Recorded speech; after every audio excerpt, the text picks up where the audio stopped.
বিসমিল্লাহির রহমানির রহিম আলহামদুলিল্লাহি রাব্বিল আলামিন ওয়াসসালাতু ওয়াসসালামু আলা সাইয়্যিদিল মুরসালিন নবিয়িনা মুহাম্মদ ওয়া আলা আলিহি ওয়া সাহবিহি আজমাইন আম্মা বাদ। বাবু ফাদলিত তাওহীদ ওয়া মা ইউকাফফিরু মিনাজ যুনুব ওয়া কাউলিল্লাহি তাআলা আল্লাযীনা আমানু ওয়া লাম ইয়ালবিসু ঈমানাহুম বিযুলম উলাইকা লাহুমুল আমনু ওয়া হুম মুহতাদুন।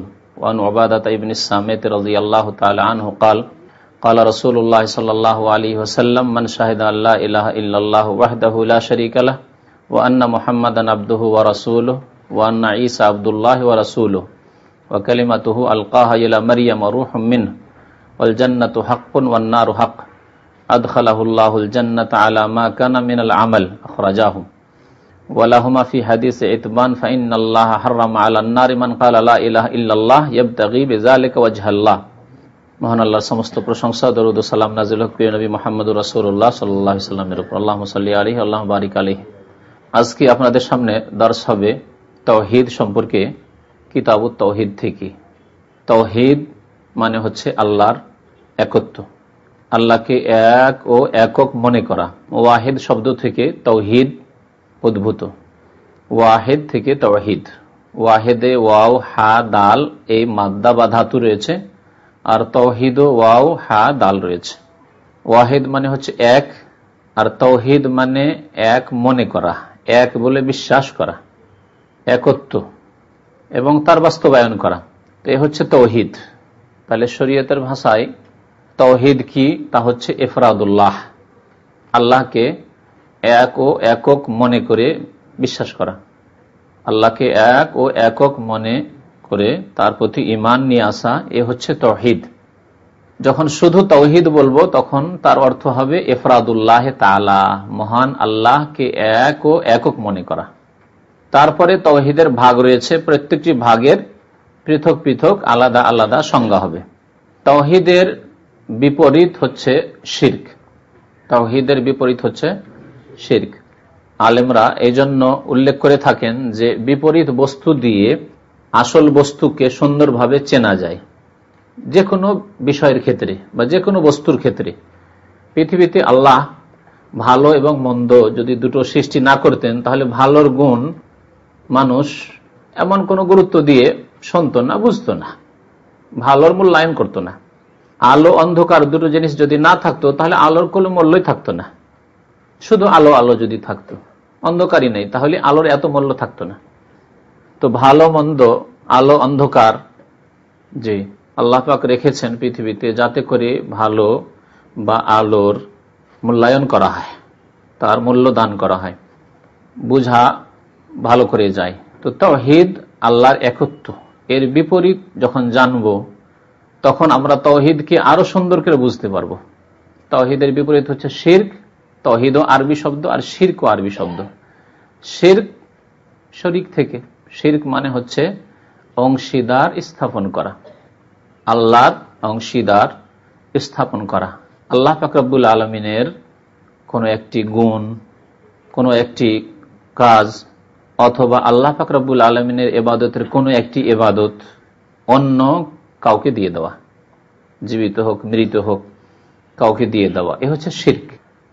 যেমন তাওহীদ হচ্ছে আল্লাহকে এক মনে করা এবং তা বিশ্বাস করা এবং তার বাস্তবায়ন করা, তেমনি শিরক হচ্ছে আল্লাহর সাথে কোনো কিছুকে অংশীদার সাব্যস্ত করা, আল্লাহর হকের ক্ষেত্রে হোক, আল্লাহর ক্ষমতার ক্ষেত্রে হোক, রুবুবিয়ত প্রভুত্বের ক্ষেত্রে হোক, আল্লাহর ইবাদত বন্দেগীর ক্ষেত্রে হোক, বা আল্লাহর যে সুন্দর সুন্দর গুণাবলী রয়েছে সেসব গুণের কোন একটি গুণ অন্যকে দিয়ে দেওয়া হোক। তাওহীদ হচ্ছে ইসলামের মূল। তাওহীদ যদি না থাকে, অর্থাৎ আল্লাহর একত্বের বাস্তবায়ন যদি না থাকে, আল্লাহর একত্বের প্রতি ঈমান যদি না থাকে, তাহলে অন্য কোনো ভালো কাজ করে লাভ নেই, সব ধ্বংস হয়ে যাবে। এই মর্মে বহু আয়াত রয়েছে কোরআনে কারীমে। তাহলে প্রথম ইসলামের ভিত হচ্ছে তাওহীদ, আল্লাহর একত্ব। আল্লাহর একত্বের বাস্তবায়ন কেমন করে হইতে হবে? তিনটি ক্ষেত্র মনে রাখবেন। একটি হচ্ছে অন্তর থেকে, অন্তরে আল্লাহর তাওহীদ একত্বের বাস্তবায়ন, অর্থাৎ অন্তর দিয়ে আমরা কি করি? বিশ্বাস করি। অন্তর থেকে আল্লাহ যে এক ও একক তা বিশ্বাস করা। কুল হু আল্লাহু আহাদ, হে নবী বলে দিন যে আল্লাহ এক ও একক, আহাদ, এই ওয়াহিদ থেকে আহাদ, আর তা থেকে হচ্ছে তাওহীদ শব্দটি। তো আল্লাহ এক ও একক, এই কথাটি অন্তরে বিশ্বাস করা, তাহলে অন্তরে তাওহীদ হইতে হবে। 2 নম্বর হচ্ছে মুখে তাওহীদ হইতে হবে, অর্থাৎ তাওহীদের আল্লাহর একত্বের স্বীকৃতি দান করতে হবে। লা ইলাহা ইল্লাল্লাহ, আল্লাহ ছাড়া কেউ সত্য মাবুদ নেই, আল্লাহ ছাড়া কেউ ইবাদতের হকদার নেই, আল্লাহ ছাড়া কেউ সৃষ্টিকর্তা নেই, আল্লাহ ছাড়া কেউ রিজিক দাতা নেই, এ কথার স্বীকৃতি দান করা, এ কথার স্বীকৃতি দান করা। তাহলে জবান দিয়ে তাওহীদ প্রতিষ্ঠা করতে হবে। অন্তর থেকে তাওহীদ প্রতিষ্ঠা হলো বিশ্বাসের মাধ্যমে, জবান দিয়ে তাওহীদ প্রতিষ্ঠা হলো ইকরার বা অঙ্গীকারের মাধ্যমে, স্বীকারোক্তির মাধ্যমে। আর তৃতীয় ক্ষেত্র হচ্ছে মানুষের অঙ্গ প্রত্যঙ্গ দিয়ে তাওহীদ আল্লাহর একত্ব প্রতিষ্ঠা করা, মানুষের অঙ্গ প্রত্যঙ্গ দিয়ে আল্লাহর তাওহীদ প্রতিষ্ঠা করা, তা হচ্ছে আমল, যার নাম হচ্ছে আমল।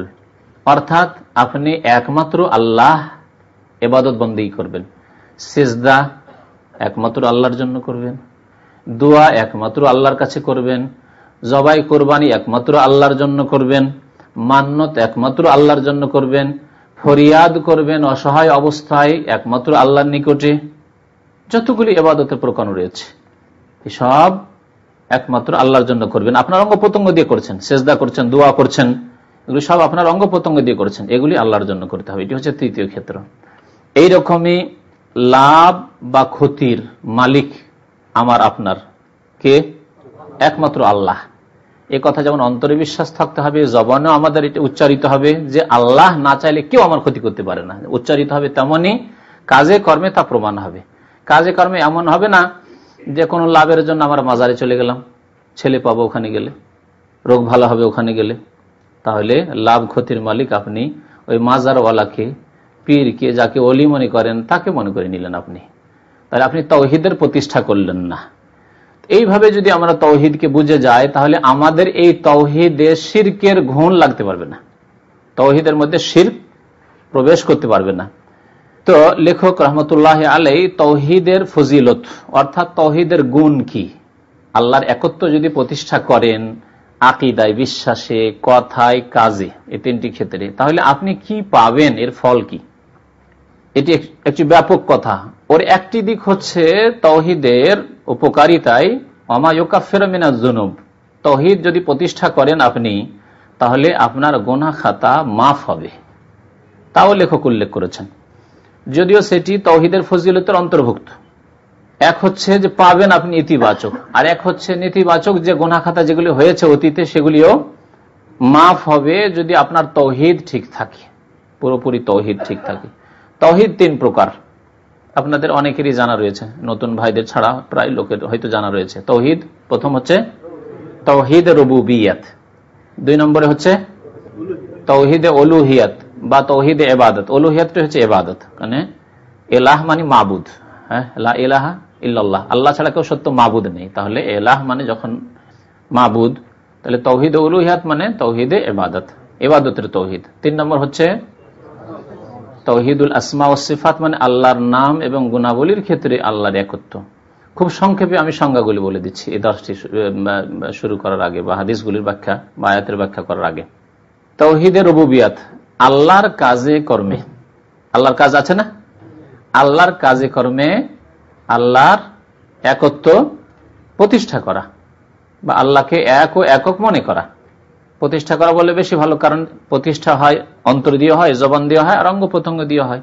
তাহলে ইফরাদুল্লাহ তাআলা ফি আফআলিহি, আল্লাহর কাজে কর্মে আল্লাহকে এক ও একক মনে করা বা আল্লাহর একত্ব প্রতিষ্ঠা করা।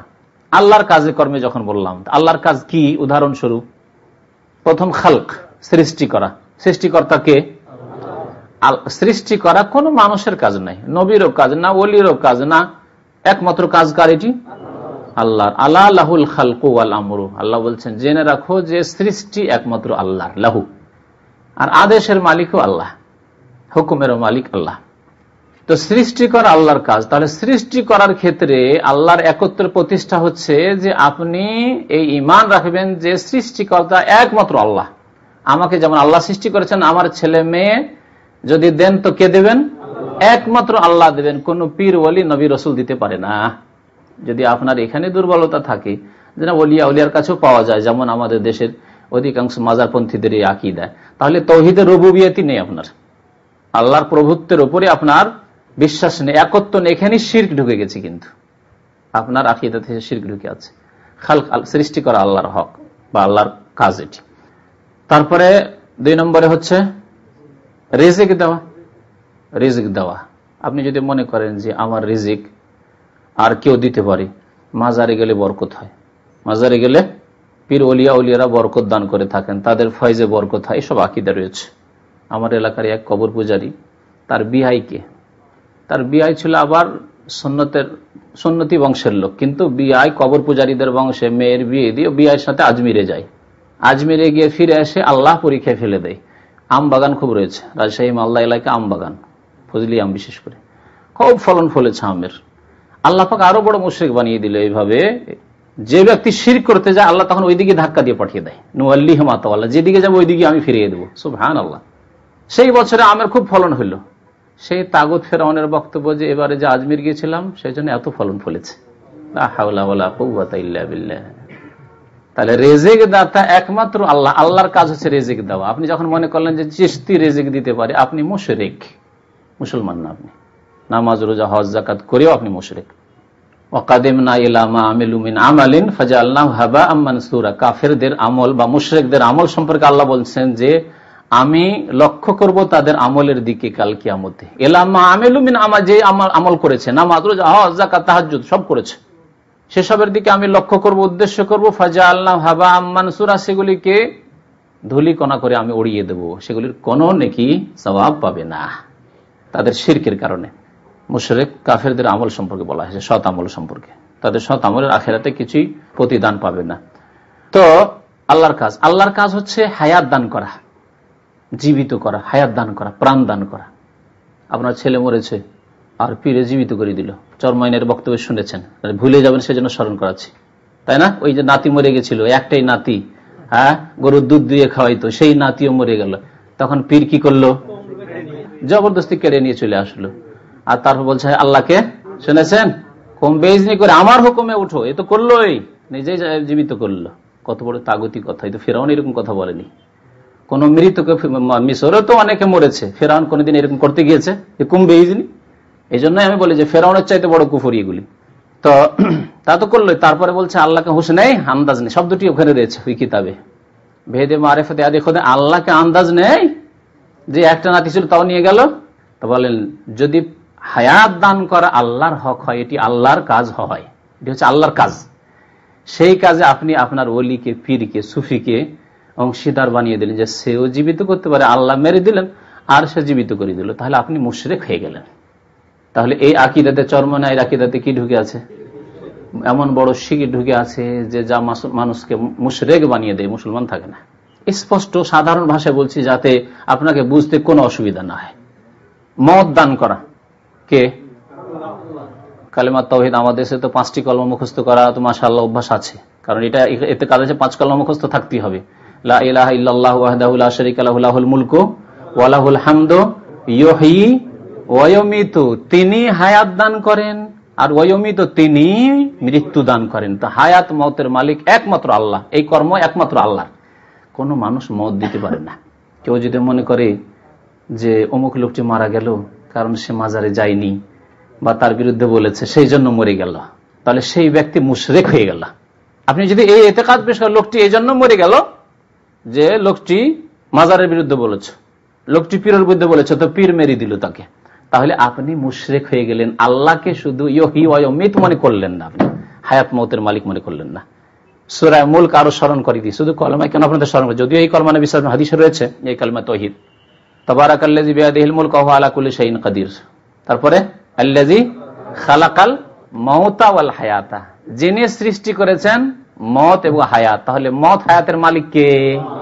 একমাত্র আল্লাহ, শুধু আল্লাহ না, একমাত্র আল্লাহ, কারো অংশীদার নেই। এগুলি হচ্ছে তাওহীদ, তাওহীদের রুবুবিয়ত, আল্লাহর কাজে কর্মে আল্লাহকে একক মনে করা বা তার একত্ব বাস্তবায়ন করা। তাওহীদ উলুহিয়াত, ইবাদতের তাওহীদ, ইবাদতে একত্ব। ইবাদত কে করে? বান্দারা। বান্দাকে আল্লাহ মানুষ এবং জিনকে ইবাদতের জন্য সৃষ্টি করেছেন, সেজন্য তাওহীদে উলুহিয়াত বা ইবাদতের সংজ্ঞা তারিফ হবে এইভাবে যে মানুষের কাজে বা বান্দার কাজে আল্লাহর একত্ব প্রতিষ্ঠা করা, বান্দার কাজে আল্লাহর একত্ব প্রতিষ্ঠা করা বা আল্লাহকে এক ও একক মনে করা বান্দার কাজ। আমাদের কাজ হচ্ছে ঈমান নিয়ে আসা, ইবাদত তো আম কথা। আমাদের কাজ হচ্ছে বিশ্বাস করা, আমাদের কাজ হচ্ছে কালিমা লা ইলাহা ইল্লাল্লাহ পাঠ করা, আমাদের কাজ হচ্ছে 5 ওয়াক্ত নামাজ কায়েম করা, আমাদের কাজ হচ্ছে রমজান মাসে রোজা রাখা, আমাদের কাজ হচ্ছে হজ করা, যাকাত দেওয়া, ইত্যাদি ইত্যাদি। তো এসব কাজের ক্ষেত্রে আমাদের কাজ হচ্ছে সিজদা করা। সিজদা করা কার কাজ? আমাদের কাজ, বান্দার কাজ। আমাদের কাজ হচ্ছে দোয়া করা, ফরিয়াদ করা। জি, এসব কাজ আমাদের। আমাদের কাজ হচ্ছে কোরবানি করা, জবাই করা। আমাদের কাজ হচ্ছে মান্নত করা, এসব আমাদের কাজ। সুতরাং এসব কাজের ক্ষেত্রে, বান্দার কাজের ক্ষেত্রে আল্লাহর একত্ব প্রতিষ্ঠা করা, অর্থাৎ একমাত্র আল্লাহর জন্য এসব কাজগুলি করা। দোয়া করবেন একমাত্র আল্লাহর কাছে, চাইবেন একমাত্র আল্লাহর কাছে, ফরিয়াদ করবেন একমাত্র আল্লাহর কাছে, জবাই করবেন একমাত্র আল্লাহর জন্য, কোরবানি করবেন একমাত্র আল্লাহর জন্য, মান্নত করবেন একমাত্র আল্লাহর সন্তুষ্টির জন্য, আল্লাহর উদ্দেশ্যে। এইরকমই সেজদা করবেন একমাত্র আল্লাহকে, নামাজ পড়বেন একমাত্র আল্লাহর জন্য, ঝুঁকবেন একমাত্র আল্লাহর সামনে। অন্তরের ইবাদত, ভয় ভীতি, ভয় করবেন একমাত্র আল্লাহকে। জিন শয়তান ভূত প্রেত ওলি বলে, বুজুর্গ বলে ভয় করবেন, এমন ভয় যে ভয় ক্ষতি করে দিতে পারে, এই ভয় যে ভয় আল্লাহর জন্য হয়। এটি হচ্ছে কুকুর শিরগালের ভয় নয়, বাঘের ভয়ের মতো ভয় নয়, যেটি প্রাকৃতিক ভয়, সেই ভয় নয়, ইবাদতের ভয়, ধর্মীয় ভয়। এই ভয় একমাত্র আল্লাহর জন্য হবে। এগুলি হচ্ছে তাওহীদে উলুহিয়াত। তারপর আল্লাহ পাক রব্বুল আলামিন তার সুন্দর সুন্দর 99টি নাম বলেছেন, ওয়ালিল্লাহিল আসমাউল হুসনা, এবং প্রত্যেকটি নাম থেকে গুণ বের হয়। এছাড়াও আল্লাহ পাক রব্বুল আলামিনের জাতি গুণ রয়েছে, তারপরে কর্মগত গুণ রয়েছে, সত্তাগত গুণ রয়েছে, কর্মগত গুণ রয়েছে, সত্তাগত গুণ রয়েছে। আল্লাহ পাক রব্বুল আলামিন মুখমণ্ডল রয়েছে, আল্লাহ পাক রব্বুল আলামিনের হাত রয়েছে, আল্লাহ পাক রব্বুল আলামিনের চক্ষু রয়েছে। এগুলি কোরআনে কারিমে আছে না নেই? জি, এগুলি হচ্ছে সত্তাগত গুণ, জাতি গুণ। আর কর্মগত গুণ, আল্লাহ পাক রব্বুল আলামিন কথা বলেছেন, কথা বলেননি? কথা বলেন। কোরআনে কারিম আল্লাহর কালাম, তাহলে আল্লাহ কথা বলেছেন। মুসা আলাইহিস সালাম আল্লাহ কথা বলেছেন। আল্লাহ পাক রব্বুল আলামিনের কর্মগত গুণ হচ্ছে আল্লাহ পাক রব্বুল আলামিন খুশি হন বান্দার নেক আমলে, অসন্তুষ্ট হন বদ আমলে, খারাপ আমলে। আল্লাহ পাক রব্বুল আলামিন শেষ রাত্রে রাতকে 3 ভাগ করে শেষ রাতে আল্লাহ পাক প্রথম আসমানে অবতরণ করেন। আল্লাহ পাক রব্বুল আলামিনের গুণ হচ্ছে যে তিনি আরশে আজিমের উপরে সমাসীন। জি, এসব হচ্ছে আল্লাহ পাক রব্বুল আলামিনের গুণ। আল্লাহ পাকের গুণ হচ্ছে দয়া, আল্লাহ পাকের গুণ হচ্ছে মার্জনা করা। বহু গুণ রয়েছে আল্লাহ পাক রব্বুল আলামিনের সুন্দর সুন্দর। সেগুলির ক্ষেত্রে যেইভাবে আল্লাহ বলেছেন, যেইভাবে তার রাসূল বলেছেন, সেইভাবে বিশ্বাস করা এবং তার বাস্তবায়ন করা। তাওহীদুল আসমা মানে নামের ক্ষেত্রে আল্লাহ, ও সিফাত এবং আল্লাহর গুণাবলীর ক্ষেত্রে আল্লাহর একত্ব প্রতিষ্ঠা, অর্থাৎ আল্লাহ এবং রাসূল যেভাবে বলেছেন সেইভাবে বিশ্বাস করা। তার ধরন জানি না, কিন্তু যেভাবে আল্লাহ বলেছেন, রাসূল বলেছেন, বিশ্বাস করি। আল্লাহ আরশে আজিমে আছেন, এই কথা বিশ্বাস করি। কেমন ভাবে আছেন জানি না, কারণ এর বেশি আর আমাদের জানানো হয়নি। আল্লাহ পাক রব্বুল আলামিনের চেহারা মুখমণ্ডল রয়েছে, কেমন আছে জানি না, কারণ জানানো হয়নি আমাদের। আল্লাহ পাক রব্বুল আলামিনের চক্ষু রয়েছে, আল্লাহ পাক রব্বুল আলামিনের হাত রয়েছে। আল্লাহ কোরআনে বলেছেন তাবারাকাল্লাযী বিয়াদিহিল মুলকু বাল ইয়াদাহু মাবসুতাতান, 2 হাতের কথা আল্লাহ বলেছেন। সুতরাং বিশ্বাস করি। কেমন আল্লাহ পাক রব্বুল আলামিনের হাত? আল্লাহর মতো, জানি না। এ হচ্ছে তাওহীদুল আসমা ওয়াস সিফাত। এইভাবে 3 প্রকারের তাওহীদ, আল্লাহর একত্বকে যদি প্রতিষ্ঠা করেন, তাহলে এর ফজিলত বহু রয়েছে। দুনিয়াতে একটি ফজিলত এই পাবেন যে গুনাহ খাতা মাফ হয়ে যাবে, গুনাহ খাতা যা হয়েছিল তা মাফ হয়ে যাবে। আর একটি ফজিলত হচ্ছে যে আপনি নিরাপদ থাকবেন, নিরাপত্তা পাবেন আপনি, যা কোরআন কারীমের এই আয়াতে, সামনে যে আসছে আয়াতটি, এই আয়াতে রয়েছে। আর একটি ফজিলত হচ্ছে যে আপনি নিশ্চিত যে আপনি সঠিক পথে আছেন, হিদায়াত প্রাপ্ত আপনি। যদি আপনি এই 3 প্রকারের তাওহীদকে প্রতিষ্ঠা করতে পারেন আপনার জীবনে, অন্তর থেকে, জবান থেকে এবং অঙ্গ প্রত্যঙ্গ দিয়ে, তাহলে আপনি ইয়াকিন করেন যে আপনি সঠিক পথে আছেন, আপনি সঠিক পথে আছেন। আর যদি এতে কোনো গোলমাল থাকে, তাহলে জানতে হবে যে আপনি সঠিক পথে নন, আর আপনি নিরাপদ নন আল্লাহর আযাব থেকে, বালা মুসিবত থেকে। আজকে মুসলিম উম্মতের উপর যে বালা মুসিবতের শেষ নেই, এর পিছনে কারণ হচ্ছে তাওহীদে ত্রুটি প্রথম, ইবাদতে ত্রুটি 2 নম্বরে, আচার আচরণ আখলাক ব্যবহারের ত্রুটি 3 নম্বরে। কিন্তু প্রথম ত্রুটি হচ্ছে আকীদায়, বিশ্বাসে, তাওহীদে, আল্লাহর একত্বে। তো আসুন এখন আল্লাহ পাক রব্বুল আলামিন ইরশাদ করেছেন, ওয়া কাউলিল্লাহি তাআলা, মহান আল্লাহর বাণী, আল্লাযীনা আমানু, যারা ঈমান নিয়ে আসলো। কেমন করে ঈমান নিয়ে আসতে হবে? যেমন করে সাহাবারা নিয়ে এসছেন। কেমন করে সাহাবারা নিয়ে এসছেন? রাসূলুল্লাহ যেভাবে বলেছেন। রাসূলুল্লাহ কিভাবে বলেছেন আমি ঈমান নিয়ে আসবো? একজন নতুন মানুষ, একজন অমুসলিম ঈমান নিয়ে আসতে এসছে আপনার কাছে, আমি মুসলমান হতে চাই, আপনি তাকে কি বুঝাবেন?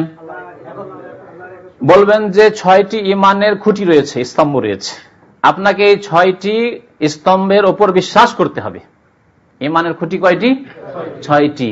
ঈমান বিল্লাহ, আল্লাহর প্রতি ঈমান, ও মালায়েকাতি, আল্লাহ ফেরেশতাগণের প্রতি ঈমান, ও কুতুবি, আল্লাহর কিতাব সমূহের প্রতি ঈমান, ও রাসূল, রাসূলগণের প্রতি ঈমান, ওয়াল ইয়াউমিল আখির, পরকালের প্রতি ঈমান, ওয়াল কদরি খাইরি ওয়াশ শাররি, ভালো মন্দ তাকদীরের প্রতি ঈমান। 6টি হলো না? তাহলে এইভাবে বলতে হবে যে 6টি ঈমানের খুঁটির ওপর ঈমান নিয়ে আসে, বিশ্বাস করতে হবে। তার প্রথম এলো, এখন বিস্তারিত তখন আসবেন। আল্লাহর প্রতি ঈমান কেমন করে নিয়ে আসবো? তখন বলবেন যে 4টি ক্ষেত্র রয়েছে আল্লাহর প্রতি ঈমানের। তার 3টি বলে দিচ্ছি, 3 প্রকার তৌহিদ। আর তার আগে আছে আল্লাহর অস্তিত্ব, ওজুদের প্রতি ঈমান। নাস্তিক নন আপনি, আপনি যে আল্লাহর প্রতি ঈমানদার, আল্লাহ আছেন এবং আল্লাহ এক, আল্লাহর অস্তিত্বের প্রতি ঈমান, এই প্রথম। আর 2 নম্বরে তাওহীদে রুবুবিয়্যাত, 3 নম্বরে তাওহীদে উলুহিয়াত, 4 নম্বরে হচ্ছে তাওহীদুল আসমা সিফাত, আল্লাহর ঈমানের ক্ষেত্রে। সংক্ষেপে এতটুকু জানেন। তাহলে এতটুকু যখন হবে আপনার মধ্যে, আল্লাযীনা আমানু, আপনি মুমিন, তখন আপনি মুমিন। ওয়ালাম ইয়ালবিসু ঈমানাহুম বিযুলমিন, ইতিবাচক তো হইল, এগুলো সব ইতিবাচক। আল্লাহর প্রতি ঈমান, আল্লাহর তাওহীদ যে 3 প্রকার, তার প্রতি বিশ্বাস, সবগুলো ইতিবাচক, কিন্তু হ্যাঁ বাচক, নেতিবাচক রয়েছে, নেগেটিভ রয়েছে। ওয়ালাম ইয়ালবিসু ঈমানাহুম বিযুলমিন, তাদের ঈমানে জুলমের সংমিশ্রণ ঘটালো না। ঈমান নিয়ে আসলো আর এই ঈমানের সাথে জুলমের সংমিশ্রণ করেনি, জুলমকে মিশিয়ে দেয়নি। জি, এই জুলম কোন জুলম? সবচাইতে বড় জুলম যেহেতু শিরক, এই জন্য অনেক তাফসীরকারগণ এই জুলমের তাফসীর করেছেন শিরক দিয়ে। আর ঈমানের বিপরীত, যেহেতু তাওহীদের বিপরীত হচ্ছে শিরক, সেই জন্য এই জুলম, ঈমানের পরে যখন এই জুলমের কথা উল্লেখ করা হয়েছে তখন জুলমের ব্যাখ্যা তারা করেছেন শিরক দিয়ে। তাহলে আপনার ঈমানের সাথে যদি শিরকের সংমিশ্রণ না থাকে, তাহলে আপনার জন্য 2টি উপকারিতা রয়েছে। উলাইকা লাহুমুল আমনু, তাদের জন্য রয়েছে নিরাপত্তা। আল্লাহ বলছেন কি রয়েছে? নিরাপত্তা। নিরাপদ থাকবেন আপনি আল্লাহর আযাব থেকে, দুর্যোগ থেকে, বালা মুসিবত থেকে, জাতি একবার নিশ্চিহ্ন হয়ে যাবে তা থেকে, জাহান্নামে যাওয়া থেকে, কবরের আযাব থেকে নিরাপদ, দুনিয়ার আযাব থেকেও আর আখিরাতের আযাব থেকে। দুনিয়াতে আল্লাহ পরীক্ষা, এর মানে এই নয় যে কোনো মুমিনের পরীক্ষা নিরীক্ষা হবে না। আম্বিয়া কেরামের হয়েছে, আম্বিয়াকে পরীক্ষা নিরীক্ষা হয়েছে, কিন্তু লাঞ্ছিত অপদস্থ হয়ে এবার সব শেষ হয়ে গেছে না, এরকম হয়নি। আল্লাহ পাক রব্বুল আলামিন রোগ দিয়েছেন, আইয়ুব আলাইহিস সালাম পরীক্ষা করেছেন, আল্লাহ সুস্থ করেছেন। ইউসুফ আলাইহিস সালামকে আল্লাহ জেলে পৌঁছে দিয়েছেন, কিন্তু আল্লাহ পাক রব্বুল আলামিন সম্মানিত করেছেন। এইভাবে সৎ লোকদেরকে আল্লাহ পরীক্ষা করে থাকেন, সেটি আযাব নয়। আর আযাব হচ্ছে এমন বালা মুসিবতে পড়লো যে লাঞ্ছিত হয়ে একবার নিশ্চিহ্ন হয়ে গেল সেই কম, সেই জাতি। তো জুলমের সংমিশ্রণ না ঘটালে, অর্থাৎ শিরকে লিপ্ত না হলে আল্লাহ কি দেবেন? নিরাপত্তা দেবেন। একটি ফায়দা, নিরাপত্তাটিকে আমভাবে দুনিয়া এবং আখিরাতের নিরাপত্তা মনে রাখবেন। আর দ্বিতীয় ফায়দা, উপকারিতা হচ্ছে ওয়াহুম মুহতাদুন, এবং তারা হিদায়াত প্রাপ্ত, সঠিক পথে রয়েছে। আল্লাহ নিশ্চয়তা দান করেছেন যে আপনি যখন শিরিক করেননি তাহলে আপনি সঠিক পথে রয়েছেন, ঈমান ঠিকভাবে নিয়ে এসেছেন আর শিরকের সংমিশ্রণ ঘটাননি, তাহলে আপনি সঠিক পথে রয়েছেন। ওয়াহুম মুহতাদুন, এগুলি হচ্ছে তাওহীদের ফজিলত, ফায়দা, উপকারিতা। আর কিছু মুফাসসিরিনগণ তাফসীর করেছেন যা আগের তাফসীরের বিরোধী নয়, কিন্তু তার সাথে খানিকটা সংযোজন বলতে পারেন। সেটি হচ্ছে যে কোনো গুনাহ হচ্ছে জুলম, আর সবচাইতে বড় গুনাহ হচ্ছে সবচাইতে বড় জুলম। বুঝতে পেরেছেন? তাহলে বিরোধী তাফসীর হলো না, সংযোজন কিছুটা হলো। শিরক সবচাইতে বড় জুলম, আর যে কোনো গুনাহ হচ্ছে জুলম। নামাজ ছাড়া বড় জুলম শিরকের পরে, জি। রোজা না রাখা বড় জুলম, যাকাত না দেওয়া বড় জুলম, হজ না করা বড় জুলম, যেহেতু এগুলি ইসলামের খুঁটি আর এগুলি আপনি করলেন না। পর্দা না করা জুলম, হারাম খাওয়া জুলম, আমানতে খেয়ানত করা জুলম, ছোট শিরকগুলিও জুলম, যে কোনো পাপে লিপ্ত হওয়া, ফিল্ম দেখা জুলম, মদ খাওয়া জুলম, জিনা ব্যভিচার করা জুলম, সিগারেট খাওয়া, সিগারেট পান করা, ধূমপান করা জুলম, যে কোনো গুনাহ হচ্ছে জুলম। তাহলে যেই ব্যক্তি এমন কামেল মুমিন হবে, পূর্ণাঙ্গ মুমিন হবে যে তার ঈমানের সাথে জুলমের সংমিশ্রণ ঘটায়নি, কোন রকমের পাপ করে না, তার জন্য রয়েছে লাহুমুল আমন, পূর্ণাঙ্গ নিরাপত্তা।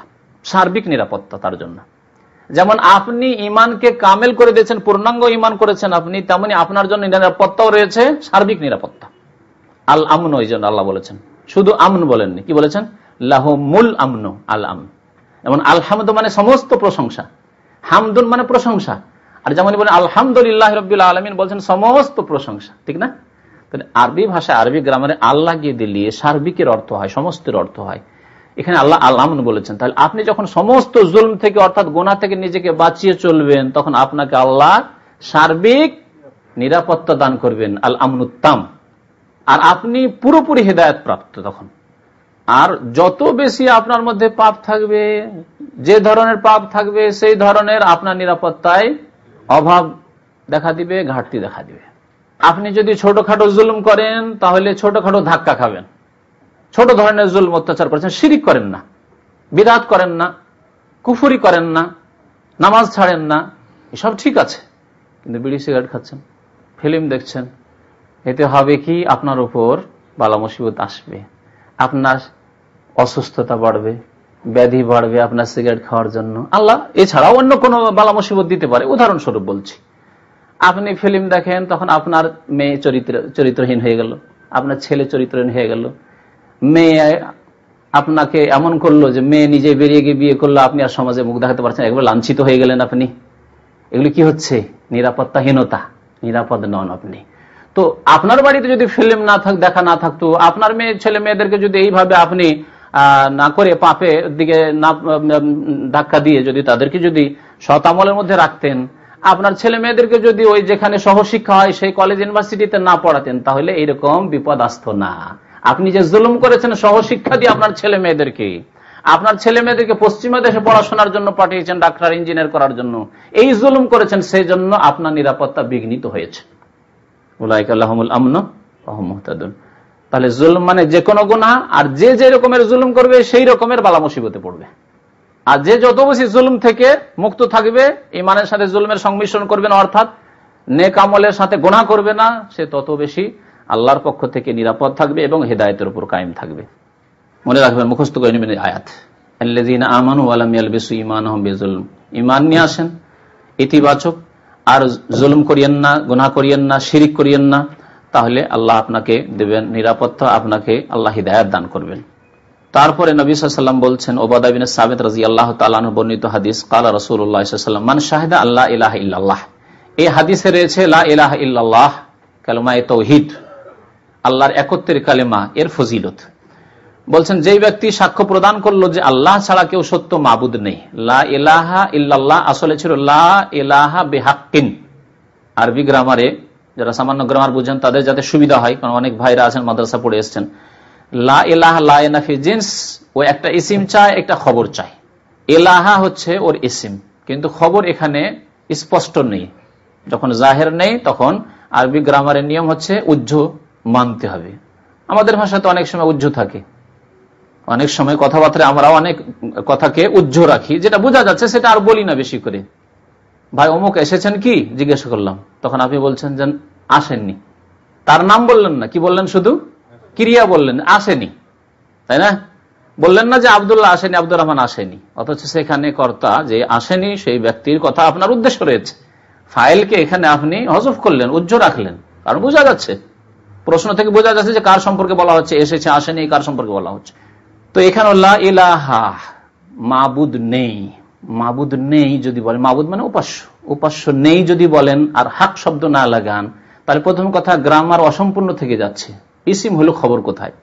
দুই নম্বর কথা, এটি বাস্তবের পরিপন্থী। বাস্তবে উপাস্য নাই কে বললো? হিন্দুদের উপাস্য হাজার হাজার দেবী দেবতা, কবর পূজারীদের উপাস্য এতগুলি মাজার, আর আপনার অগ্নি পূজকদের উপাস্য আগুন, ইত্যাদি ইত্যাদি, যে যার পূজা করে সেগুলি তাদের উপাস্য। তাহলে আপনি বলছেন লা ইলাহা উপাস্য নেই, যে বাস্তবের পরিপন্থী কথা, মিথ্যা কথা যে হয়ে যাচ্ছে। আর যদি বলেন লা ইলাহা বিহাক্কিন, বারহাক সত্য মাবুদ নেই, সত্য উপাস্য নেই, তো কথা ঠিক আছে। সত্য উপাস্য নেই ইল্লাল্লাহ, আল্লাহ ছাড়া, অর্থাৎ আল্লাহ একমাত্র সত্য উপাস্য, আর বাকিগুলি সব বাতিল উপাস্য, বাকিগুলি সব বাতিল উপাস্য। এবং এই মর্মে আল্লাহ পাক রব্বুল আলামিন সূরা হজে এবং সূরা লুকমানে দুইটি আয়াত উল্লেখ করেছেন, যালিকা বিআন্নাল্লাহু আল হক ওয়া আন্না মা ইয়াদুনা মিন দুনিহিল বাতিল সূরা লুকমান রয়েছে, আর সূরা হজ রয়েছে ওয়ান্না মা ইয়াদুনা মিন দুনি হুয়াল বাতিল। আচ্ছা না? তাহলে আল্লাহ কি বলছেন? যালিকা বিআন্নাল্লাহ হুয়াল হক, আল্লাহ হচ্ছেন বারহাক, সত্য। ওই আয়াতের হক থেকে এখানে খবর নেওয়া হয়েছে লা ইলাহা বিহাক্কিন, সত্য মাবুদ একমাত্র আল্লাহ। ওয়ান্না মা ইয়াদুনা মিন দুনি, আল্লাহকে বাদ দিয়ে যাদেরকে ডাকে, হিন্দুরা দেবী দেবতাকে ডাকে, কবর পূজারীরা চিশতিকে ডাকে, জিলানিকে ডাকে, রুমিকে ডাকে, রেফাইকে ডাকে, শাহজালালকে ডাকে, আটরসিকে ডাকে, অমুককে ডাকে, তমুককে ডাকে, এগুলি কি? ওয়ান্না মা ইয়াদুনা মিন দুনিহিল বাতিল, তা হচ্ছে বাতিল, তা হচ্ছে বাতিল। তাহলে বাতিল মাবুদ পৃথিবীতে অনেক আছে, বাতিল উপাস্য অনেক আছে, কিন্তু বারহাক মাবুদ, বারহাক উপাস্য, সত্য উপাস্য একমাত্র আল্লাহ পাক রব্বুল আলামিন। তো লা ইলাহা বিহাক্কিন ইল্লাল্লাহ ওয়াহদাহু, যিনি একক, লা শারীকা লাহু, তার কোনো অংশীদার নেই। এই সাক্ষ্য প্রদান করলে এটি হচ্ছে আল্লাহর তাওহীদের সাক্ষ্য। আর দ্বিতীয় সাক্ষ্য লাগবে, তা হচ্ছে রিসালাতের সাক্ষ্য, না হলে ঈমান হবে না। কেউ যদি শুধু একটি সাক্ষ্য প্রদান করে যে আমি আল্লাহকে মানি কিন্তু মুহাম্মদ রাসূলুল্লাহ সাল্লাল্লাহু আলাইহি ওয়াসাল্লামকে রাসূল মানি না, তাহলে সে মুসলমান নয়। যেমন আগের খ্রিস্টানরা অনেকে হয়তো ছিল যারা ঈসা আলাইহিস সালামকে আল্লাহর পুত্র বলতো না, আল্লাহর বান্দাই বলতো, কিন্তু মুহাম্মদ রাসূল আর আল্লাহর সাথে তারা শিরক করেনি, আল্লাহর সাথে তারা শিরক করেনি, লা ইলাহা ইল্লাল্লাহর প্রতি তাদের ঈমান ছিল। কিন্তু মুহাম্মদ রাসূলুল্লাহর যেমন দাওয়াত পৌঁছেছে, বলছেন না না না, ওটা তোমাদের, আরব তোমাদের, এটা বানু ইসমাইল তোমাদের রাসূল, আমাদের রাসূল না, আমরা বানি ইসরাইল গোত্রের, আমাদের রাসূল ঈসা আলাইহিস সালাম, বা আমাদের রাসূল মুসা আলাইহিস সালাম। তাহলে কালেমায় যে দুইটি শাহাদাত, দুইটি সাক্ষ্য রয়েছে, তার একটি প্রদান করলো আর একটি সাক্ষ্য প্রদান করলো না, সেই জন্য তারা কাফের, মুসলিম নয়। আর তারা কোনোদিন মুক্তি পাবে না জাহান্নাম থেকে, চিরকালের জাহান্নামী হবে, যদিও তারা লা ইলাহা ইল্লাল্লাহ বিশ্বাসী, কিন্তু মুহাম্মদ রাসূলুল্লাহ যেহেতু বিশ্বাসী নয়। তাহলে দুইটি সাক্ষী দিতে হবে। দ্বিতীয় সাক্ষী কি? ওয়া আন্না মুহাম্মাদান, এবং নিঃসন্দেহে মুহাম্মদ সাল্লাল্লাহু আলাইহি সাল্লাম আল্লাহর বান্দা, ওয়া রাসূলুহু, এবং তার রাসূল, এতটুকু সাক্ষী দিতে হবে। ওয়া আন্না ঈসা, তারপরে ঈসা আলাইহিস সালাম সম্পর্কে যাদের ভ্রান্ত ধারণা আছে তাদেরকে এই সাক্ষী দিতে হবে, কারণ সেটা নবায়ন প্রয়োজন আছে, যে ঠিক আছে কিনা ঈসা আলাইহিস সালাম সম্পর্কে তার আকীদা ঠিক আছে কিনা। আমি আপনি আমাদেরকে কালেমা লা ইলাহা ইল্লাল্লাহর সাথে ঈসা আব্দুল্লাহ ওয়া রাসূল বলার প্রয়োজন নেই, কারণ আমাদের আকীদা কোরআনী আকীদা, আল্লাহর নাযিলকৃত নির্ভেজাল আকীদা ঈসা আলাইহিস সালাম সম্পর্কে, যে ঈসা আলাইহিস সালাম আল্লাহর বান্দা এবং রাসূল, সুতরাং তা বারবার উচ্চারণ করার কোনো প্রয়োজন নেই, আমাদের আকীদা ঠিক রয়েছে। কিন্তু একজন খ্রিস্টান যখন মুসলমান হবে, যে তৃতীয়বাদে বিশ্বাসী, সে ঈসা আলাইহিস সালামকে আল্লাহর পুত্র মনে করে, তাকে লা ইলাহা ইল্লাল্লাহ মুহাম্মাদুর রাসূলুল্লাহর কলিমা পড়ানোর সাথে সাথে বলতে হবে যে তুমি বলো ওয়া আন্না ঈসা, ঈসা আলাইহিস সালাম আব্দুল্লাহ, ইবনুল্লাহ নয়। এতদিন তুমি ইবনুল্লাহ আল্লাহর পুত্র মনে করতে, আল্লাহর সন্তান মনে করতে, এখন ইসলামে আসলে বলতে হবে আব্দুল্লাহ, আল্লাহর গোলাম, আল্লাহর দাস, ওয়া রাসূলুহু, এবং আল্লাহর রাসূল বলতে হবে। জি, মনে রাখবেন ভালো করে। যদি কোনো হিন্দু মুসলমান হয়, তাহলে হিন্দুর ক্ষেত্রে জানা আছে যে তাকে বলে দিলে হবে, এটা যদি উচ্চারণ নাও করানো হয় তাকে, তাহলে সে মুসলমান, কারণ ঈসা আলাইহিস সালাম সম্পর্কে তার কোনো জ্ঞান নেই, না ইবনুল্লাহ বলে জ্ঞান আছে, বা আব্দুল্লাহ বলে জ্ঞান আছে। তাহলে আব্দুল্লাহ জেনে নয় যথেষ্ট, সাক্ষ্য প্রদান করা তার জন্য জরুরি নয়। কিন্তু যার ভ্রান্ত আকীদা আছে, খ্রিস্টানের মতো, ইহুদির মতো, আর সে মুসলমান হইতে আসছে, তাহলে তাকে উচ্চারণ করতে বলতে হবে যে শাহাদাত দান করো ওয়া আন্না ঈসা আব্দুল্লাহ ওয়া রাসূল। যদি এটা না মানে, ধরেন একজন খ্রিস্টান মুসলমান হইতে আসে না, এরকম তো হতে পারে, বলছে আশহাদু আল্লা ইলাহা ইল্লাল্লাহ, ওটাও মানলো, ওয়া আন্না মুহাম্মাদান আবদুহু ওয়া রাসূলুহু, তাও মানলো।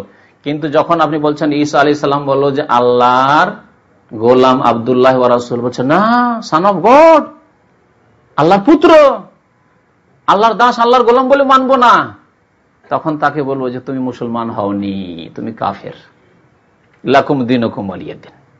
কারণ জবরদস্তি ইসলামে কাউকে ঢোকানো যাবে না, লাকুম দীনুকুম ওয়ালিয়া দিন।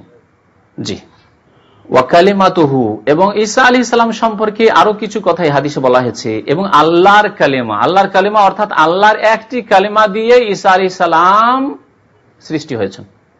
ঈসা আলাইহিস সালামকে আল্লাহ পয়দা করেছেন একটি কালিমার আদেশ দিয়ে, কোন, হে ঈসা তুমি পয়দা হয়ে যাও মারিয়ামের পেটে, মারিয়ামের গর্ভে, ফায়াকুন, হয়ে গেছেন। অন্যান্য মানুষের ক্ষেত্রে আল্লাহর কোন আদেশ দিয়ে পয়দা হয়েছে, কিন্তু একটা ওসিলা, মাধ্যম রয়েছে, তা হচ্ছে স্বামী স্ত্রীর মিলন।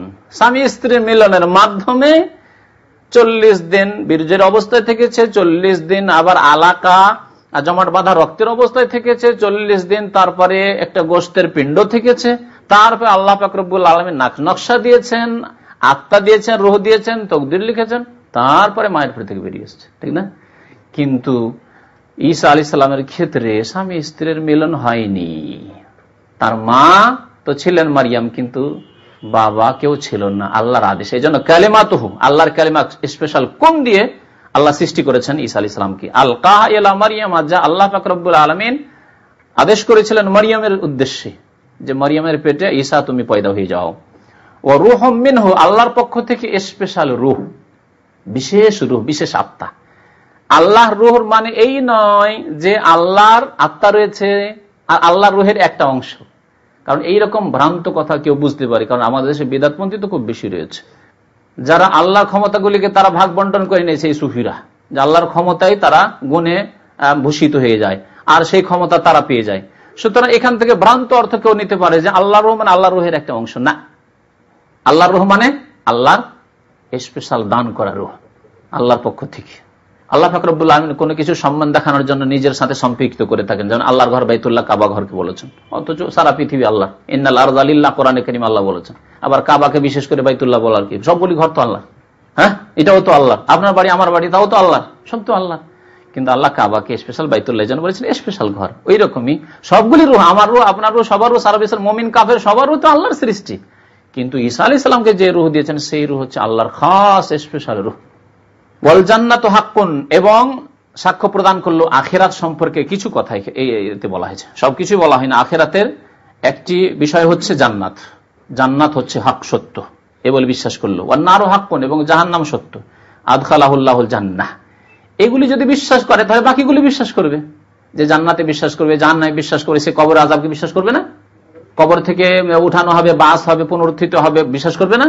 হাসর হবে এবং জবাবদেহি করতে, হিসাব নিকাশ হবে, সেখানে মিজান, দাড়ি পাল্লা হবে, হ্যাঁ, নেকি গুনাহ মাপা হবে, এগুলি বিশ্বাস করবে না? সবগুলি বিশ্বাস তাতে রয়েছে। তাহলে এই সবগুলি বিশ্বাস যদি করে, আদখালাহুল্লাহুল জান্নাহ, তাহলে আল্লাহ তাকে জান্নাতে দাখিল করবেন। আলামা কানা মিনাল আমাল, তার আমল যেমন হোক না কেন, তার আমল যেমনই হোক না কেন, এই সাক্ষ্য যদি প্রদান করে, তাহলে আল্লাহ তার আমলের অবস্থা যাই হোক না কেন তাকে জান্নাতে প্রবিষ্ট করবেন, দাখিল করবেন। আলামা কানা মিনাল আমালের একটি ব্যাখ্যা এই, আর আরেকটি ব্যাখ্যা শুনে রাখুন। আলামা কানা মিনাল আমাল মানে তার আমল অনুযায়ী জান্নাতে আল্লাহ দাখিল করবেন, কারণ তাওহীদ, তার একত্ব ঠিক আছে। তাহলে তাওহীদের ফজিলত কি জানা গেল, যে আপনি যদি আপনার তাওহীদকে প্রতিষ্ঠা করতে পারেন আর তাওহীদের বিপরীতে শিরক থেকে মুক্ত থাকেন, তাহলে আল্লাহ কি দিবেন? আদখালাহুল্লাহুল জান্নাহ, একটি ফায়দা, জান্নাতে আল্লাহ দাখিল করবেন। তাহলে জান্নাত পাওয়া যাবে নিশ্চিত যদি তাওহীদ ঠিক থাকে। তাওহীদে যদি ভেজাল থাকে, শিরক থাকে, তাহলে জান্নাত পাওয়া যাবে না। আলামা কানা মিনাল আমাল, আমল অনুযায়ী দ্বিতীয় অর্থ করলাম, অর্থাৎ সবাই যে একই স্তরে জান্নাতে যাবে আর একই সাথে জান্নাতে যাবে তা যাবে না। যেমন যার আমল হবে তেমন সেইভাবে সেই স্তরের জান্নাত পাবে, আর সেই রকমের মর্যাদা পাবে জান্নাতে, আর সেই রকম সিরিয়ালে তরতিবে জান্নাতে যাবে। তাহলে যার আমল খুবই সুন্দর, সৎ আমল, আর গুনাহ নেই, আর হয়ে থাকলো আল্লাহ দুনিয়াতে তওবা করেছে, আল্লাহ মাফ করে দেন, তাহলে প্রথমেই দুখুলে আউয়ালি, প্রথমখানেই জান্নাতে দাখিল হয়ে যাবে, আস-সাবিকুনাল আউয়ালিন হয়ে যাবে। আর যাদের আমলে ত্রুটি আছে, গুনাহ রয়েছে, কবিরা গুনাহ রয়েছে, জাহান্নামে যাবে, বিলম্ব হবে, কেউ জাহান্নামে জ্বলে যাবে, কেউ আপনার পুলিশের হাতে কষ্ট পেয়ে তারপরে বিলম্বে যাবে ইত্যাদি। জান্নাতে গেলেও বিলম্বে যাবে। আর যারা বিলম্বেও যাবে তাদের বিভিন্ন স্তর রয়েছে, কেউ হয়তো 2-4-10 মাস পরেই চলে গেল, 2-4-10 বছর পরে গেল, কেউ হাজার বছর জাহান্নামে জ্বলে জ্বলে তারপরে গেল, জাহান্নামে জ্বলে শাস্তি পেয়ে জান্নাতে যাবে। আলামা কানা মিনাল আমাল, তাদের আমল অনুযায়ী তারা জান্নাতে যাবে যদি তাওহীদ তাদের সুন্দর থাকে। এই হাদিস দ্বারা বাহ্যিক যারা প্রতারিত মুসলমান, ধোঁকায় রয়েছে, কি ধোঁকায় রয়েছে, যে আমরা তো মুসলমান, আমরা জান্নাত পাবো না, তার পাবে কে, এরকম ধারণা আছে না? এরা প্রতারিত মুসলমান, ধোঁকা খেয়ে আছে তাদের মূর্খতার কারণে, এবং কোরআন এবং হাদিসের বিভিন্ন আয়াত হাদিসগুলির সমন্বয় না করার কারণে। একটি হাদিস নিয়ে ছুটলো, যে রে লা ইলাহা ইল্লাল্লাহ মুহাম্মাদুর রাসূলুল্লাহ, শাহাদাত, এসব দিয়ে দিলে আর জান্নাত হক আর জাহান্নাম হক এ কথা বলে দিলে তো জান্নাত পাবো, ঠিক না? তাদের জন্য আরেকটি হাদিস শোনাচ্ছি, সেই হাদিসটিও বুখারীতে রয়েছে। আগের হাদিসটি বুখারী মুসলিমে রয়েছে, আর এই পরের হাদিসটিও বুখারী মুসলিমে রয়েছে। ইতবান বিন মালিক রাদিয়াল্লাহু তাআলা আনহু বর্ণনা, ওয়ালাহুমা, বুখারী মুসলিমে রয়েছে, ফি হাদিস ইতবান বিন মালিক রাদিয়াল্লাহু তাআলা আনহু হাদিসে, ফাইনাল্লাহ হারাম আলান্নার, নিঃসন্দেহে আল্লাহ পাক রব্বুল আলামিন জাহান্নামের উপর হারাম করেছেন, জাহান্নামের উপর হারাম করেছেন ওই ব্যক্তিকে, মান কালা, যে বলবে লা ইলাহা ইল্লাল্লাহ, যে লা ইলাহা ইল্লাল্লাহ বলবে, এর মানে জিকির করা নাই, লা ইলাহা ইল্লাল্লাহ অন্তর থেকে বিশ্বাস করে, অন্তরে যে আমার লা ইলাহা ইল্লাল্লাহ আছে তা প্রকাশ করবে, স্বীকৃতি দান করবে, শাহাদাত দেবে। শুধু এতটুকু না, এতটুকু বলে ক্ষান্ত করেননি নবী করিম সাল্লাল্লাহু আলাইহি ওয়াসাল্লাম, কি বলছেন শুনুন, এই শর্ত মনে রাখতে হবে, শর্ত সাপেক্ষ, যে কোনো শর্ত লাগালে সেই শর্ত পুরা না করলে আপনার কাজ হাসিল হবে না, দুনিয়ার কাজ হোক আর দিনের কাজ হোক। এখানে কলেমা লা ইলাহা ইল্লাল্লাহ শর্ত হচ্ছে ইয়াবতাগি বিযালিকা ওয়াজহাল্লাহ, এই কলেমার দ্বারা সেই ব্যক্তি আল্লাহর সন্তুষ্টির আশাবাদী, আল্লাহর সন্তুষ্টি কামনা করে। যেই ব্যক্তি কলেমার দ্বারা কাকে সন্তুষ্ট করতে চায়, আল্লাহকে সন্তুষ্ট করতে চায়, সেই ব্যক্তির নামাজ কি ছুটতে পারে, রোজা ছুটতে পারে, যাকাত দেবে না এমন হতে পারে, হজ করবে না এমন হতে পারে। প্রথম রোগ হচ্ছে আমাদের নামাজে, যাকাত রোজা হজ চাইতে বড় রোগ হচ্ছে নামাজের রোগ। কারণ অনেক বেনামাজি আছে, পয়সা আছে তাই হজ করে, পয়সা আছে জাকাত দিয়ে দেয়, দান খায়রাত করে, আর রোজা রাখে, বছরে একবার ব্যাপার স্যাপার আছে, 29-30 দিন ব্যাপার স্যাপার আছে, রোজাও রাখে, কিন্তু নামাজ পড়ে না, বাধা নামাজি, খেয়াল খুশি নামাজি, প্রবৃত্তির গোলাম অনুসারী। তাহলে আল্লাহ পাক রব্বুল আলামিন কালেমার পরে যেই নামাজ ফরজ করলেন, সেই নামাজ কি এমন ব্যক্তির হতে পারে তাতে কোন রকমের ঘাটতি ত্রুটি, যে ব্যক্তি আল্লাহর সন্তুষ্টি চায় কলেমা দিয়ে, আল্লাহকে রাজি করতে চায়, হতেই পারে না, অসম্ভব কথা। এই জন্য দেখা যাচ্ছে সাহাবায়ে কেরামদের জামানায় অন্য পাপ থাকতে পারে, বেনামাজি হওয়ার পাপ খুঁজে পাবেন না আপনি। তাবেঈনদের জামানায় বেনামাজি খুঁজে পাওয়া যাবে না, তাবেঈনের জামানায় বেনামাজি খুঁজে পাওয়া যাবে না, চোর ডাকাত খুঁজে পাবেন আপনি, অন্য পাপের গুনাহ খুঁজে পাবেন আপনি, কিন্তু নামাজ ছাড়ার গুনাহ, মুনাফিক যাদের বিশ্বাসী ছিল না ইসলামে, ইমানের ওপর, তাদের ছাড়া কোন মুসলিমের মধ্যে বেনামাজি পাবেন না আপনি। এবং সাহাবায়ে কেরামদের ইজমা ছিল যে বেনামাজি মুসলমান হয় না, কানু লা ইয়ারাউনা শাইআম মিনাল আমালি তারকুহু কুফরুন গায়রা সালাহ।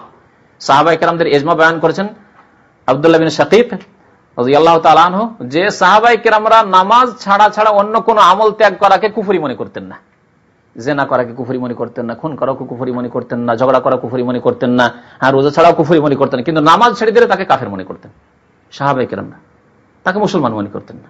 তাহলে অসম্ভব কথা, যে ব্যক্তি লা ইলাহা ইল্লাল্লাহ বলে আল্লাহ সন্তুষ্টি চাইবে সে নামাজ পড়ে না। আর আজকাল মুসলমানদের অধিকাংশ কেন বলবো, শতকরা 99-এরও বেশি বেনামাজি, 5 ওয়াক্ত কায়েমে নামাজি, ফজর সহ শতকরা, আপনি আপনার গ্রামের পরিসংখ্যান চালালে দেখবেন শতকরা একজন, গোটা গ্রামের মহিলা এবং পুরুষদের নিজের গ্রামটার হিসাব করলে একটা আপনি পেয়ে যাবেন, ক্যালকুলেশন পেয়ে যাবেন, হিসাব পেয়ে যাবেন যে আমার গ্রামে এতজন লোক বাস করে, এতজন মহিলা, এতজন পুরুষ। এই হিসাব করা খুব সহজ আপনার জন্য। হিসাব করে দেখেন যে 5 ওয়াক্ত নামাজ ফজর সহ পড়ে আর জামাত সহকারে, এরকম শতকরা কয়জন? আমার মনে হয় 1-2 পাওয়া মুশকিল হয়ে যাবে। কোন গ্রামে হয়তো 5 জন পেতে পারেন, কিন্তু সবগুলি গ্রাম মিলিয়ে দেখলে শতকরা 1 জন পাওয়া যাবে না। তাহলে যেই জাতির এই অবস্থা, সেই জাতির অবস্থান কোথায় দুনিয়ায়? এইরকম জুলম যদি করে, নামাজ ছাড়ার জুলম করে, তাহলে কি করে নিরাপত্তা পাবে দুশমন থেকে, আল্লাহর আযাব থেকে দুনিয়াতে?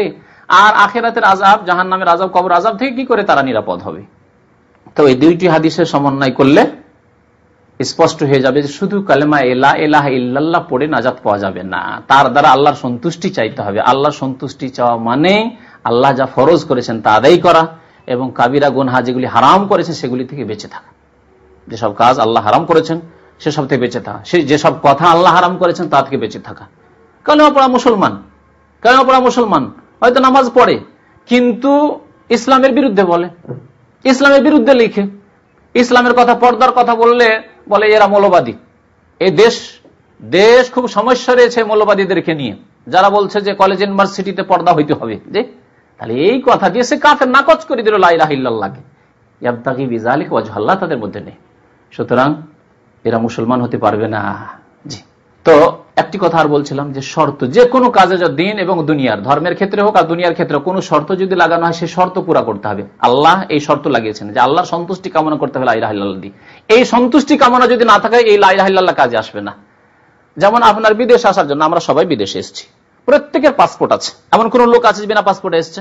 তাহলে প্রথম শর্ত হচ্ছে যে বিদেশে আসার জন্য পাসপোর্ট লাগবে, তারপরে তাতে ভিসা লেগে আছে, একটা শর্ত। শুধু পাসপোর্ট থাকলে হবে না, অনেকে পাসপোর্ট করে রাস্তায় ঘুরছে ঢাকাতে, তাই না? ভিসা লাগতে হবে। এখানে আসার পর আবার আরেকটা শর্ত যে এখানে থাকলে ইকামা হইতে হবে।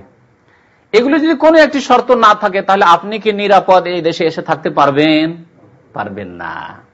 দুনিয়ার ক্ষেত্রে একটা উদাহরণ দিলাম, নামাজের ক্ষেত্রে উদাহরণ নেন। নামাজের কিছু শর্ত রয়েছে, পূর্ব শর্ত। তার মধ্যে একটি হচ্ছে উজু করা, আপনার যেই জায়গায় নামাজ পড়ে সেই জায়গায় পাক থাকা, আপনার কাপড়গুলি পাক থাকা। তার কোনো একটি শর্ত যদি না থাকে, উজু নেই আর নামাজ পড়ছেন, কবুল হবে? হবে না। তাহলে লা ইলাহা ইল্লাল্লাহ পড়লেন, কিন্তু তার শর্ত হচ্ছে আল্লাহর সন্তুষ্টি কামনা। আপনার এই আল্লাহর সন্তুষ্টি কামনা নেই। সন্তুষ্টি কামনা থাকলে প্রথম কাজ হচ্ছে, প্রথম ইবাদত নামাজ, তা হইতো।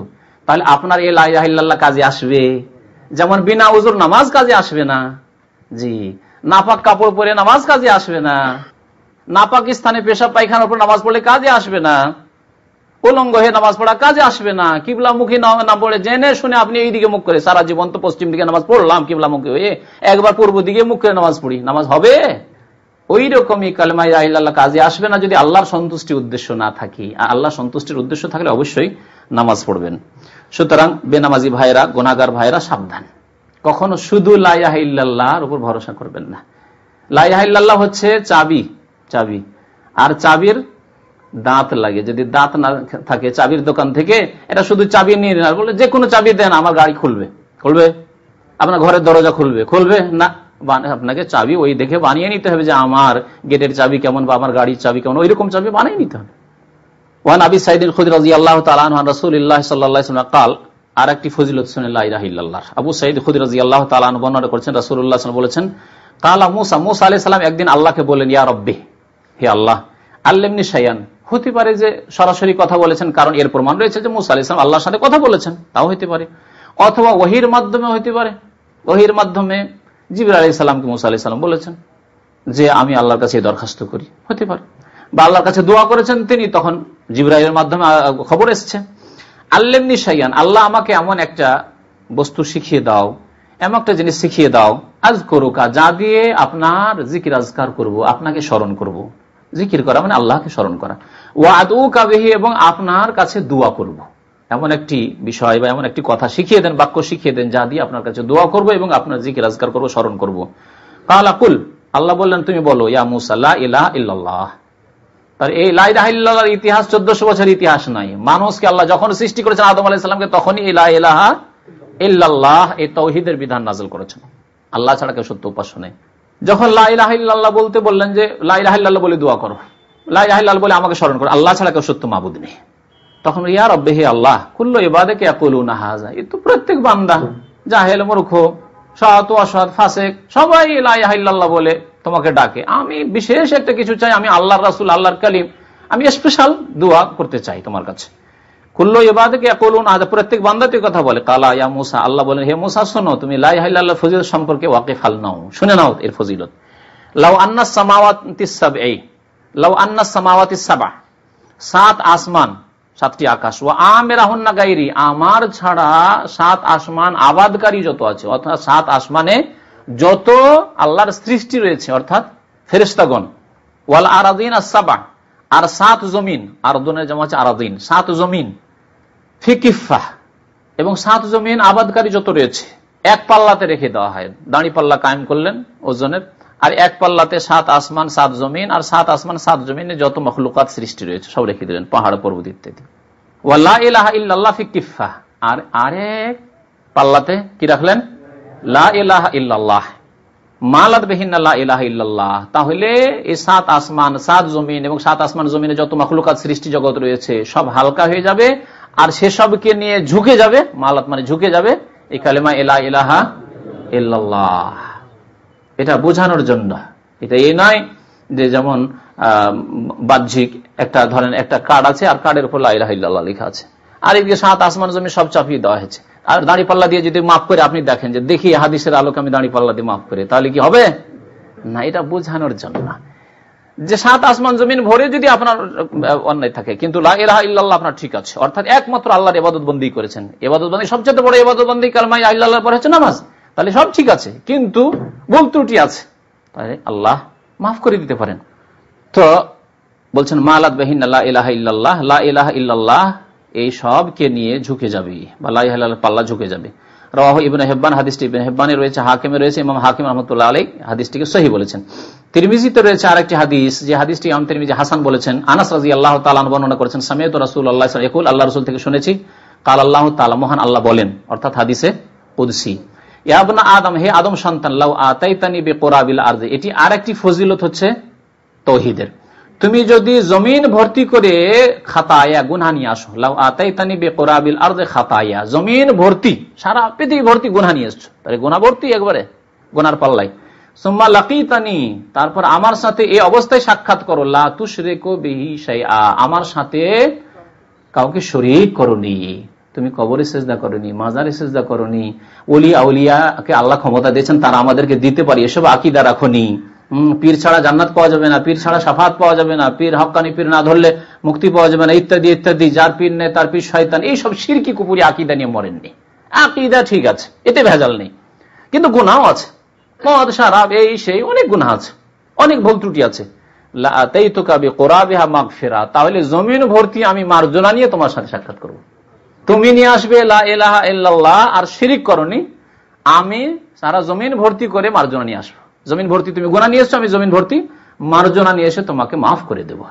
তবে এই মাফ আল্লাহ পাক রব্বুল প্রথম খানেও করতে পারেন, জরুরি নাই তার মানে যে আমি গুনাহ করতেই থাকেন, অসুবিধা তো নাই, কেন আল্লাহ তো জমিন ভর্তি মাফ নিয়ে বসে আছেন, তাহলে গুনাহ করতে থাকবেন নাকি? এই মাফে একথা বলা হয় যে প্রথম খানে মাফ করে দেবো, আর নবী ওলি আবু বকর উমরের সাথে তোমাকে জান্নাত দিতে বলা হয়েছে কি? মাফ করবেন আল্লাহ, হাজার হাজার লাখ লাখ বছর পরে মাফ করবেন, জাহান্নাম থেকে উঠিয়ে নিয়ে আসবেন, কারণ আপনার তাওহীদ ঠিক আছে, শিরিক করেননি, কোন একদিন জাহান্নাম থেকে ফিরে আসবেন, এই কথা বোঝা যায়। কিন্তু আপনি কি চান যে একদিনের জন্য জাহান্নামে থাকবেন আর তা বরদাস্ত করতে পারবেন? 1 মিনিটের জন্য দুনিয়ার একটু আগুনে হাত দিয়ে পরীক্ষা করে দেখেন, যদি তাই বরদাস্ত 1 মিনিট না করতে পারেন, তো কেমন করে আপনি এই সাহস করছেন? জাহেল মূর্খ মুসলমানরা বলে যে আমরা মুসলমান, একদিন না একদিন জান্নাত তো পাবো, বড় বোকা লোকেরা বলে এইসব কথাবার্তা, তাদের আসলে ঈমান নেই। এসব বলা হচ্ছে আল্লাহর বিধান সম্পর্কে ঠাট্টা মজাক করা। জি, এগুলি ঈমানের কথা না, এগুলি হচ্ছে কুফরি কথা, মুনাফিকি কথাবার্তা। আল্লাহ যেন আমাদেরকে হিদায়াত দান করেন, আল্লাহ আমাদের গুনাহ খাতা মাফ করে দেন, আল্লাহ আমাদেরকে নেক আমলে তৌফিক দান করেন, জীবনের প্রত্যেকটি ক্ষেত্রে তাওহীদের বাস্তবায়নে যেন তৌফিক দান করেন। আমিন। ওয়া সাল্লাল্লাহু আলা নবিয়িনা মুহাম্মদ ওয়া আলা আলিহি ওয়া সাহবিহি আজমাইন।